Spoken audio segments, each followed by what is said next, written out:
Hindus have made such a beautiful balance into everything, and that needs to be taught. Beautiful. तो मैं ऐसी चीजें बताता। चलो मुझे इसी में एक सवाल आता है, भारत के 5 सबसे मिस्टीरियस या सबसे अंडररेटेड मंदिर कौन से हैं आपके हिसाब से, जिनकी कहानी बड़ी इंटरेस्टिंग है, जानना चाहिए, बट उतने पॉपुलर नहीं है जैसे बड़े मंदिर हैं? या आपको भारत के 5 सबसे रोचक अंडररेटेड मंदिर कौन से लगे? अंडररेटेड बोलना सही नहीं है, क्योंकि जितनी भी चीज़ें रोचक है ना, उस पर अब नेट पे बहुत सारी बात हो जाती है। हाँ, बट एक होता है ना कि बच्चे बच्चे की जबान पर, एक होता है कि लिमिटेड लोगों को पता है, कम लोगों को पता है। जैसे मैं दीव गया, मैं इसी पे टोक दे रहा हूँ आपको, मैं दीव गया था।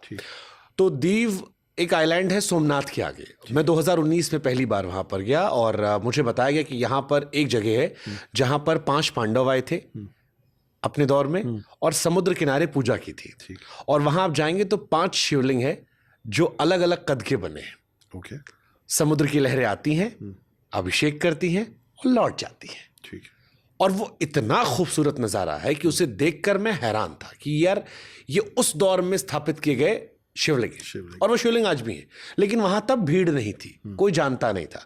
कोविड के दौर में मैं वहां घूमने गया था सोमनाथ, मेरे एक दोस्त थे, उन्होंने कहा है चलो दीव घूम के आते हैं, अच्छा है, आइलैंड है। मैं गया वहां पर, मुझे भी मंदिरों की तलाश होती है कि भाई यहाँ और क्या है। किला दिखाया, पुर्तगीजी कहानियां सुनाई कि पुर्तगीज यहाँ कैसे आए थे, ये उनका चर्च था, ये था, और ये मंदिर दिखा। मैंने एक वीडियो बना के डाल दिया इंटरनेट पर, वो बहुत वायरल हुआ, उस दौर में बहुत वायरल हुआ कि 5 समुद्र पर आती हैं, लहरें आती हैं, अभिषेक करती हैं, लौट जाती हैं। मैं 2-3 बार गया, हर बार थोड़ी भीड़ बढ़ रही थी। इस बार मैं जब गया तो मैंने देखा कि वहां पर एक भव्य मंदिर का निर्माण किया जा रहा है। ओके। बहुत सुंदर मंदिर, और दीव को सरकार डेवलप कर रही है, बट अभी भी वो अंडररेटेड है। अभी भी उतने लोग वहां नहीं जाते। कुछ लोगों ने जाना, जैसे भालका तीर्थ है जहां भगवान श्री कृष्ण को तीर लगा था, सोमनाथ लोग जाते हैं, उतने लोग वहां नहीं जाते, लोग जाते हैं। तो कुछ मंदिर बहुत पॉपुलर हैं, उज्जैन का महाकाल, वैष्णो देवी मंदिर, केदारनाथ मंदिर, अयोध्या का मंदिर, काशी विश्वनाथ मंदिर, वो मंदिर जहां थोड़े कम लोग जाते हैं उनको मैं अंडररेटेड कर रहा हूं। 5 कौन से ऐसे? एक छोटा सा मंदिर है लमगांव में। लमगांव है अंबिकापुर के पास। अंबिकापुर है डिस्ट्रिक्ट सरगुजा, छत्तीसगढ़ में। मेरा जन्म वहाँ हुआ है, तो बचपन से हम उस एक मंदिर की कहानी सुनते हुए बड़े हुए हैं, जाके देखे भी हैं। तो छोटी सी कहानी है कि एक किसान को सपने में हनुमान जी आ रहे थे, बोल रहे थे मैं इस पेड़ के अंदर फंसा हुआ हूँ किसी श्राप तले, निकालो मेरे को।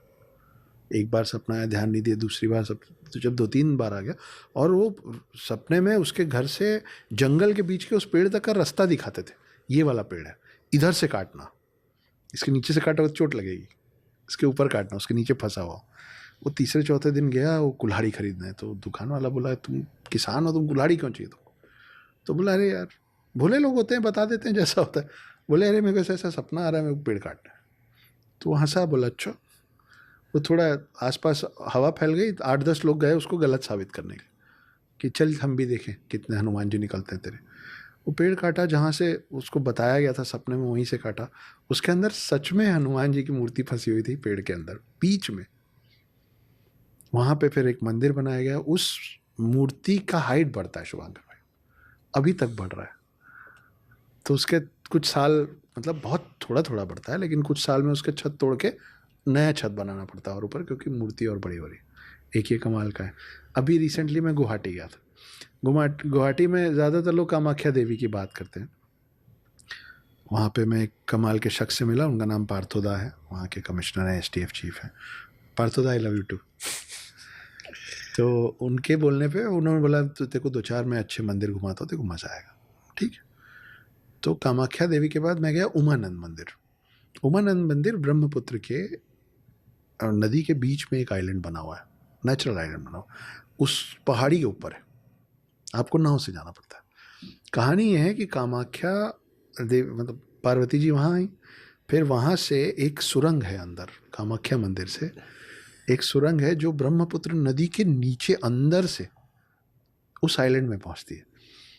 उमा मतलब पार्वती उस सुरंग से गई थी इस पहाड़ पे, इस आइलैंड पे शिव से मिलने, और वहाँ दोनों एक दूसरे से मिलके आनंदित हुए थे।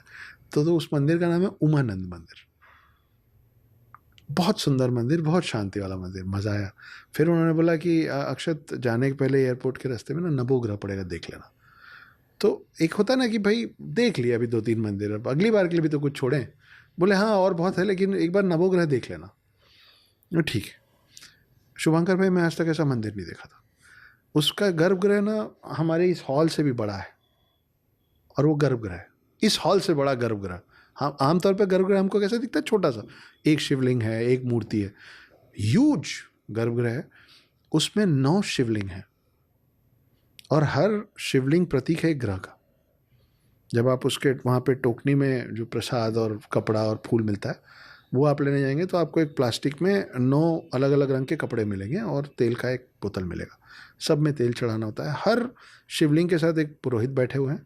आपको आपके पंडित ने जिस भी ग्रह शांति की पूजा कराने बोली, आप वहाँ जाइए, आप उसके पास लाइन में लगिए, फिर आपका नंबर आएगा, फिर वो पंडित जी पूजा कराएंगे, और सारे ग्रहों के ऊपर आपको एक एक कपड़ा चढ़ाना है, थोड़ा थोड़ा तेल डालना।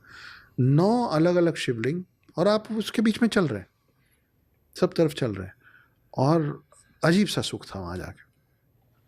पचमढ़ी में एक मंदिर है, मध्य प्रदेश, मैं उसका नाम भूल रहा हूँ वो, लेकिन है शिव जी का मंदिर। खूब सारी सीढ़ियाँ चढ़नी पड़ती है, बहुत पहले गया था इसलिए ध्यान नहीं।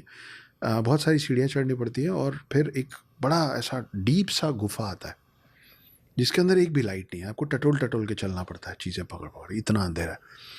और उसका पूरा फर्श पत्थर है, मतलब नेचुरल पत्थर है जैसा गुफा का होता है, और वो पूरा गीला है, ऑल टाइम वो भीगा रहता है। आप मोज़ा पहने तो आप पूरा भीग जाएगा। और बीच में एक छोटा सा कुंड बना है, और उसकी पूरी छत से लगातार पानी, बहुत ठंडा पानी रिस रहा है सब तरफ, बूंद बूंद, टपक टपक टपक। बीच में जो कुंड है उसमें भी गिर रहा है, तो आपको पानी की आवाज़ लगातार आती रहेगी। और आप फिर अंदर तक जाएंगे, वहाँ 1-2 दिया जल रहा है, एक पंडित जी बैठे हुए हैं। मैं जब पहली बार गया ना, शुरू में घुसते समय बहुत ही मतलब घबराहट सी हुई। मंदिर है, घबराहट क्यों हो रही है, पर हुई। और फिर जब मैं अंदर गया और वो सब करने के बाद हम वापस नीचे तक उतर के आए, तब मेरे को लगा, मेरे मन में है कि शायद इस जगह में मैं अगली बार कभी नहीं आ पाऊँ, जीवन में कभी नहीं आ पाऊँ। तो सब मोज़ा वोज़ा पहन रहे थे, काफ़ी सीढ़ियाँ थी। मैं बोला आप लोग खींचे, मेरी समकक्ष भी थी, बोला आप लोग कीजिए, मैं एक बार और होके आता हूँ। अब मैं कोई दुबला पतला आदमी नहीं हूँ कि फिर से सीढ़ी चढ़ने का मन किया तो चले गए। क्या हो गया अभी, तो हमने नहीं, मेरे को कुछ छूट गया है, कुछ अटक गया है, जाना पड़ेगा। मैं वापस गया, मैं वहाँ कम से कम 15 मिनट खड़ा रहा। वापस नहीं गया मैं मंदिर तक, पर गुफा के अंदर एक कोने में मैं बस खड़ा रहा। अजीब सा सुख मिला। 4 हो गया, और ऐसे तो और हैं। एक मैं ऐड कर देता हूँ प्लीज़। वैष्णो देवी जो लोग जाते हैं जी, वैष्णो देवी के बगल में एक स्थान है शिवखोड़ी। ओके। आप गए कभी? नहीं। आप जाइएगा। जब मैं पहली बार वहाँ गया था तो ये वो स्थान है जहाँ पर भस्मासुर राक्षस भगवान शिव के जब पीछे पड़ा था तो भगवान वहाँ गए थे। ये स्थान इतना दिव्य है कि इसमें दीवार में त्रिशूल से कटे हुए निशान आपको दिखेंगे।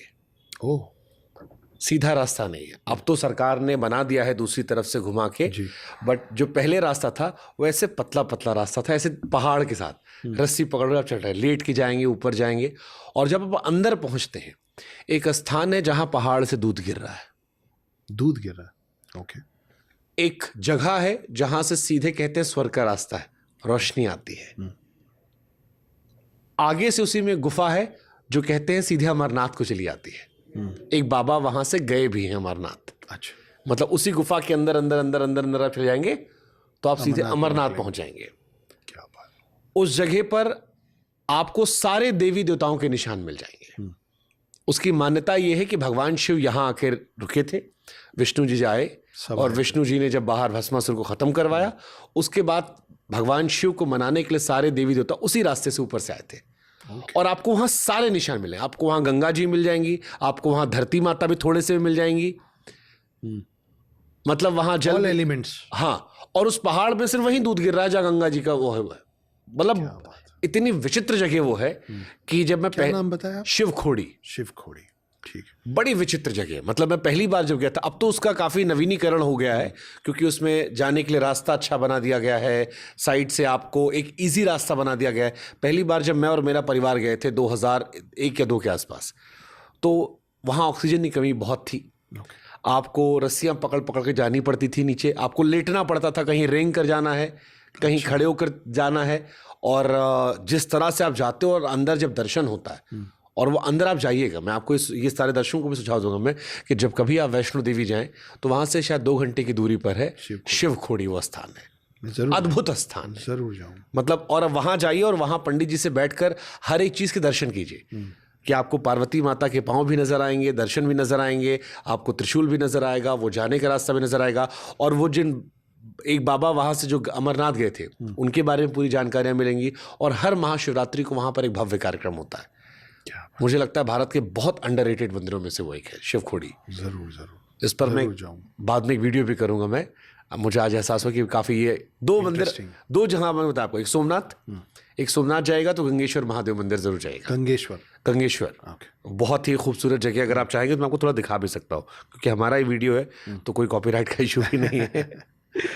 और आपकी गंगेश्वर महादेव में आपकी आंखों को सुकून मिलेगा। मैं आपको मारती समंदर की लहरों के बीच में यहाँ पर एक गंगेश्वर महादेव मंदिर जो है बताया था कि क्यों नस्बत बड़ा था और अपने अपने कद के हिसाब से बड़ी खूबसूरत तस्वीर यहाँ पर हम आपको दिखा रहे। देखिए समंदर की लहरें यहाँ पर आती हैं। हाँ ये देखा हूँ मैं। और इन शिवलिंग से टकराने के बाद ये देखा हूँ से वापस लौट जाती है। मानो ऐसा लग रहा हो कि बार बार भगवान भोलेनाथ को वो स्नान करा रहे हैं। इसी के तो अभी आप बताए थे ना 5। ये हाँ ये तेज लहर आई और यहाँ पर लहर के उसके बाद यहाँ से वापस लौट गई। इट्स ब्यूटीफुल, बहुत सुंदर। तो ये तो एक है, बट शिवखोड़ी की महिमा अलग है। शिवखोड़ी आपको एहसास अलग कराती है, आपको रियलाइज होता है कि धरती पर भगवान है। ये मेरा प्रथम अनुभव जो था। लोग वैष्णो देवी के लिए वहाँ दर्शन जाते हैं, आप वैष्णो देवी माता के दर्शन कीजिए, वहाँ से लौटिए और एक दिन में जाके आप आसानी से लौट के आ सकते हैं जम्मू, जरूर कटरा। अब सर आते हैं रामायण पर। रामायण पर आपने काफ़ी कुछ लिखा, काफ़ी सारे पॉडकास्ट किए, कुछ सवाल थे हमारे थोड़े। रामायण